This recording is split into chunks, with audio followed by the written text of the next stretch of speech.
Hey friends, welcome back to Belle's Library. Today I want to talk to you guys about another one of those controversial topics out there, and that is the overconsumption of books. So a few days ago I made a video on the topic, is cozy reading going away? Is it a trend that is just here for the year and after 2023 it will all change? Does it need to go away? Are people sick of cozy reading? And I made a whole video defending cozy reading. But today I'm going to be defending overconsumption of books. So that is something that I have seen on Instagram, on YouTube, people talking about, you know, all of us book hoarders, lovers, collectors, booktubers. And while I do think there is a problem, I don't think the problem is overconsumption, but I'll get to that in a minute. Now, I know that lots of us love to collect beautiful collections that are all, you know, similar colors, or they make a rainbow, or it's all very aesthetic with vines, or whatever it is that we like. Some of us just like the black penguin classics with the orange lettering. Whatever it is, a lot of us like to make collections, right? And so we might acquire 2 or 3 or more of the same book because it's part of a collection that we have. We've all seen the videos where people are doing 40 and 50 book hauls. Maybe you've even made a big book haul video. They take 45 minutes to get through, and they're these massive book hauls that, you know, we make when you go to the thrift shop or to the bookstore, or maybe for your birthday presents or whatever. For me, I have a huge TBR shelf. I have a 5-shelf bookshelf over there that is packed full of books that I want to read. I go on these big book hauls and I bring a lot of them back and stick them on that shelf, and sometimes they stay there for years. I saw this meme on Instagram the other day, and it was comparing a TBR shelf to a wine cellar, where you could just go in and choose whatever you're in the mood for, and you know, just kind of look around and see all the different options, and then whatever you take out is what you consume and enjoy for that time, and everything else stays there waiting for you until you're in the mood for that one. So I really don't think having a big TBR full of lots of books that you have brought home is a problem. In fact, before I go into what I think the problem is, I've got to take this opportunity to show you my Wuthering Heights collection. Alright, so right now I am up to 9 copies of Wuthering Heights. I collect Wuthering Heights whenever I find a copy that I don't already have. It is my favorite book ever, and I'm just bent on making an entire shelf full of Wuthering Heights. But they're all special to me, and I collect them for different reasons. Okay, so this one is a 1930s copy of Wuthering Heights, so it's the oldest one that I have. This one I keep because I love the cover art. It's Kathy or Emily out on the moors, and I think it's the best representation of what this story really is about and the atmosphere that it gives us. This copy I collect for the same reason. I think that looks a lot like what our Kathy or Emily maybe could have looked like. This one I collect because it's absolutely gorgeous, and I've been starting to collect this set from Barnes & Noble. It's the Chiltern Classics, and that's where I picked them up, as Barnes & Noble. And I just think this is so beautiful. It just feels so nice in your hand. Ah, love these books. This is the first copy of Wuthering Heights I ever owned, and the one that I've read the most. And plus I am also collecting this Barnes & Noble Classics edition, all the different colors. This copy of Wuthering Heights I have because my mom gave it to me in 1998. She wrote me a little note in there to me from her. And there's also a flower in here that my daughter put in here back in 2014. We taped this flower in. So I must have been reading it at the time.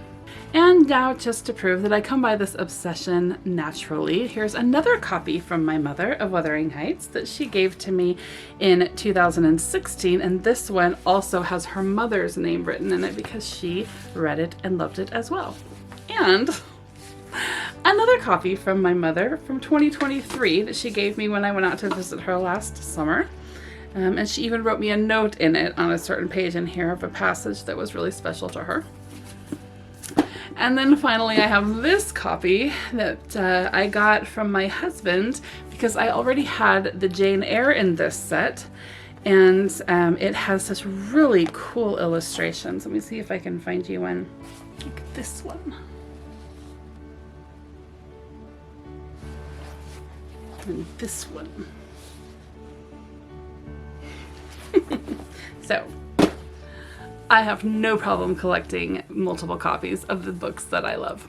All right, so like I said, I don't think overconsumption is the problem. I think the problem is irresponsible disposal when we are doing an unhaul. What do we do with our books when we're ready to get rid of them? Do we throw them into the garbage? Do we put them in a box by the side of the road for somebody else to have to take care of? Or do we find another owner for them? Do we drop them off at the thrift shop? Do we offer them up to our friends? Do we put them in little free libraries around the area? Do we put them on eBay for sale? There's lots of things that we can do with our books rather than throw them into the garbage, which I can't imagine doing that, but I did once have a friend who came to the park one day and nonchalantly told me that she was going through all of her kids' clothes a couple of days before and had bagged them all up and set them out by the garbage can, and she felt so relieved to have gotten rid of all of those clothes. And here I was with, 7 or 8 little kids under the age of 14, and I was thinking, wow, I sure would have loved to go through those clothes. I think for the most part, book lovers wouldn't throw books in the garbage can, but that is a possibility. So there are lots of other things we can do. There are sites online where you can trade books, like bookcrossing.com or paperbackswap.com. On both of those sites, people put up their wish lists, so you can go on and search to see if the book that you have to get rid of is on someone's wish list. I think I've probably thrown away 15 or less books in my whole life. Sometimes they were ripped up beyond, keeping. Maybe something got moldy or wet, and maybe just a couple for content reasons where it was so bad that I didn't want anyone else being exposed to that book. But for the most part, I always try to find something to do with the books that I don't want to keep anymore. I can't imagine just dumping them. I feel like buying used books from a thrift shop or an independently owned bookstore is really important because it helps us to recycle these books and we're not, just wasting resources. But on the flip side, sometimes I think about the fact that when I do that, I'm not buying brand new from the author, right? And so they're not getting this profit from a brand new reader. So I try to only buy books brand new if I know that it's something I'm going to want to keep in my collection, or I know that I could definitely give it away to someone if I don't end up wanting to keep it. And then a lot of times I do buy from my local bookshops. I think it's really important to keep local bookshops in business. A lot of them have taken the time to carefully curate their collections and make the shopping experience really, special and inspiring and atmospheric and all of those things to make you want to come back. I think that if we can try to stay away from sites like Amazon that would promote overconsumption, except in the instances that I mentioned, I think that will really help a lot towards this problem of our wasted resources. There are also places online where you can buy used books like Thrift Books or Abe Books or Better World Books. All of those sites have used books and new for lower prices. A lot of times you can get a shipping deal. So check those out if you're having a hard time finding used books. Some sites will even let you sell your books back to people through their platforms. Let me know in the comments if you guys have any other ideas for a responsible unhaul of books that are no longer wanted. What do you do with your books when you're getting ready to unhaul? Hope everybody's having a great day. I'll see you soon. Bye-bye.